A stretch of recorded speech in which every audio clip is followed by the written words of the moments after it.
Hi hello ನಮಸ್ಕಾರ welcome to ಕೇಮ್ channel ಬೈ ಸಂದ ಫ್ರೆಂಡ್ಸ್. ಇವತ್ತೊಂದು ಬೆಂಡೆಕಾಯಿ ಪಲ್ಯ ಮಾಡ್ತಾಯಿದ್ದೀನಿ. ಇದು ಚಪಾತಿಗೆ ಚೆನ್ನಾಗಿರುತ್ತೆ, ಇಲ್ಲ ರಸಮ್ ರೈಸ್ ಜೊತೆಗೆ ಸೈಡ್ ಡಿಶ್ ಆಗು ಚೆನ್ನಾಗಿರುತ್ತೆ. ನೀವು ಒಂದ್ಸಲ ಮನೇಲಿ ಟ್ರೈ ಮಾಡಿ ಫ್ರೆಂಡ್ಸ್. ಹೇಗೆ ಬಂತು ಅಂತ ಆಮೇಲೆ ಕಾಮೆಂಟ್ಸ್ ಮಾಡಿ. ಬನ್ನಿ ಇವಾಗ ಏನೇನು ಬೇಕು ಅಂತ ನೋಡೋಣ. ವೀಡಿಯೋನ ಕೊನೆ ತನಕ ನೋಡಿ ಫ್ರೆಂಡ್ಸ್, ಎಲ್ಲೂ ಸ್ಕಿಪ್ ಮಾಡಿಬಿಡಿ. ಬನ್ನಿ ಇವಾಗ ಬೆಂಡೆಕಾಯಿ ಪಲ್ಯ ಮಾಡೋದಕ್ಕೆ ನಾನು ಏನೇನು ಐಟಮ್ ಇಟ್ಕೊಂಡಿದ್ದೀನಿ ಅಂತ ಹೇಳ್ತೀನಿ ನೋಡಿ. ಒಂದು ದೊಡ್ಡದು ಈರುಳ್ಳಿ ಹೆಚ್ಚಿಟ್ಟಿದ್ದೀನಿ, ಒಂದು 3 ಹೆಸರು ಬೆಳ್ಳುಳ್ಳಿನ ಜಜ್ಜಿಟ್ಟಿದ್ದೀನಿ, ಒಂದು ಟೊಮೆಟೊ ನೋಡಿ. ಬೆಂಡೆಕಾಯಿನ ಚೆನ್ನಾಗಿ ತೊಳೆದು ಒರೆಸಿ ಮತ್ತು ಈ ಥರ ಸಣ್ಣ ಸಣ್ಣಗೆ ಹೆಚ್ಚಿಟ್ಕೊಂಡಿದ್ದೀನಿ ನೋಡಿ. ಬಾಣಲೆ ಬಿಸಿಯಾಗಕ್ಕೆ ಇಟ್ಟಿದ್ದೆ, ಬಿಸಿಯಾಗಿದೆ. ಇವಾಗ ಹೆಚ್ಚಿರೋ ಬೆಂಡೆಕಾಯಿನ ಹಾಕ್ಕೊಳ್ತಾ ಇದ್ದೀನಿ ಫ್ರೈ ಮಾಡ್ಕೊಳ್ಳೋದಕ್ಕೆ. ಈ ಸ್ವಲ್ಪ ಹಾಗೇ ಡ್ರೈ ಆಗಿ ಫ್ರೈ ಮಾಡ್ಕೊಳ್ಳೋಣ, ಆಮೇಲೆ ಸ್ವಲ್ಪ ಆಯಿಲ್ ಹಾಕ್ಕೊಳ್ಳೋಣ. ಸಣ್ಣ ಊರಿನಲ್ಲಿ ಸ್ವಲ್ಪ ಫ್ರೈ ಮಾಡೋಣ.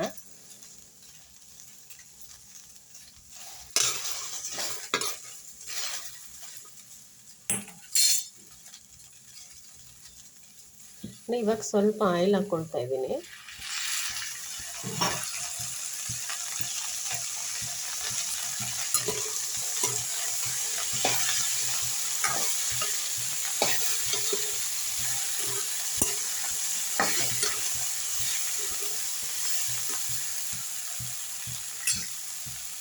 ನೋಡಿ, ಒಂದು ಸ್ವಲ್ಪ ಲೆಮನ್ ಹಾಕ್ತಾಯಿದ್ದೀನಿ. ಲೋಳೆ ಇರುತ್ತಲ್ವ, ಅಂಟಂಟು ಥರ, ಅದೆಲ್ಲ ಬೇಗ ಬಿಡುತ್ತೆ. ಸ್ವಲ್ಪನೇ ಹಾಕ್ಕೊಳ್ತಾ ಇದ್ದೀನಿ.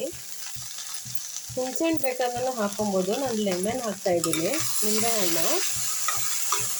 ನೋಡಿ, ಈ ಥರ ಅಂಟಂಟು ಇರೋದೆಲ್ಲ ಸ್ವಲ್ಪ ಬೇಗ ಬಿಡುತ್ತೆ ಅಂತ.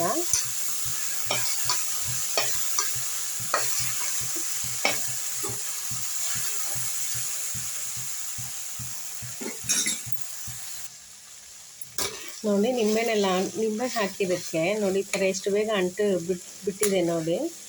ಇನ್ನು ಸ್ವಲ್ಪನೇ ಇದೆ ಅಂಟು ನೋಡಿ.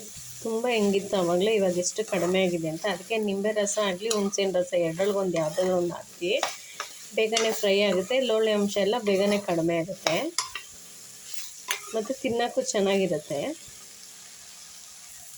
ನೋಡಿ. ಇವಾಗ ಇದು ಚೆನ್ನಾಗಿ ಫ್ರೈ ಆಗಿದೆ ನೋಡಿ, ಅಂಟೆಲ್ಲ ಹೋಗಿದೆ ನೋಡಿ.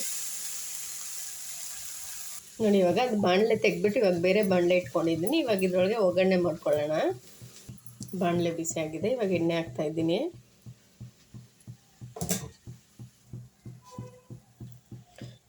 ಬೆಳ್ಳುಳ್ಳಿ,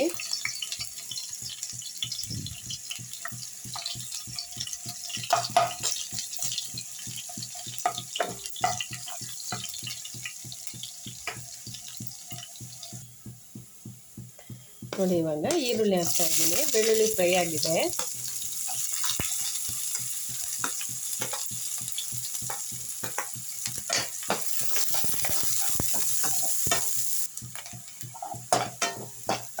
ಈರುಳ್ಳಿ ಇವಾಗ ಫ್ರೈ ಆಗಿದೆ ನೋಡಿ, ಬಣ್ಣ ಚೇಂಜ್ ಆಗಿದೆ ಅಲ್ಲ, ಫ್ರೈ ಆಗಿದೆ. ಇವಾಗ ಟೊಮೆಟೊ ಹಾಕ್ಕೊಳ್ತಾ ಇದ್ದೀನಿ.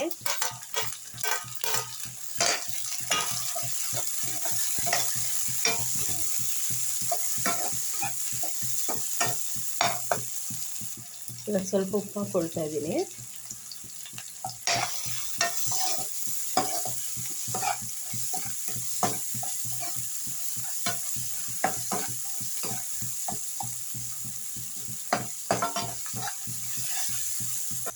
ಇವಾಗ ಟೊಮೆಟೊ ಮತ್ತು ಈರುಳ್ಳಿ ಎಲ್ಲ ಫ್ರೈ ಆಗಿದೆ. ಇವಾಗ ಫ್ರೈ ಮಾಡ್ಕೊಂಡಿದ್ದಲ್ಲ, ಅದು ಬೆಂಡೆಕಾಯಿ ಹಾಕ್ತಾ ಇದ್ದೀನಿ.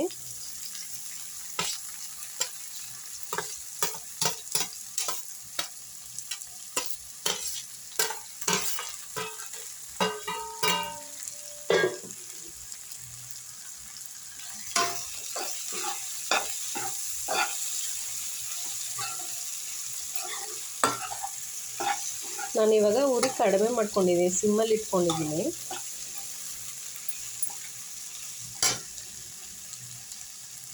ಇವಾಗ ಇನ್ನು ಸ್ವಲ್ಪ ಉಪ್ಪು ಬೆಂಡೆಕಾಯಿಗೆ,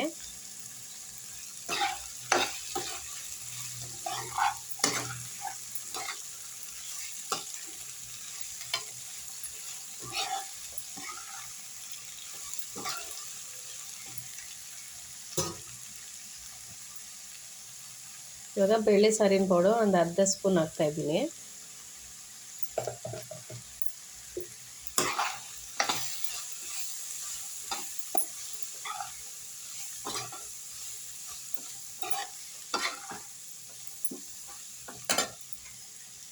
ಅದೇ ನೋಡಿ ಮಟನ್ ಮಸಾಲ ಆಚೆ ಅವ್ರದ್ದು ಒಂದು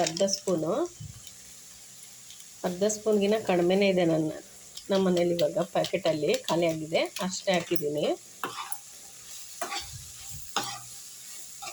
ಅರ್ಧ ಸ್ಪೂನ್ ಕಡಿಮೆ ಹಾಕಿದ್ದೀನಿ. ನೀವು ಬೇಕಂದರೆ ಗರಂ ಮಸಾಲನ ಹಾಕ್ಕೊಬೋದು.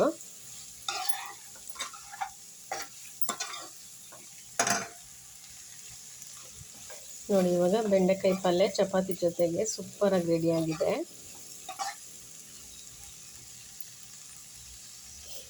ನೀವು ಮನೇಲಿ ಈ ಥರ ಟ್ರೈ ಮಾಡಿ ಫ್ರೆಂಡ್ಸ್. ಹೇಗೆ ಬಂತಂತ ಕಮೆಂಟ್ಸ್ ಮಾಡಿ. ಇನ್ನೊಂದು ವಿಡಿಯೋದಲ್ಲಿ ಸಿಗ್ತೀನಿ. Bye friends. Thank you for watching.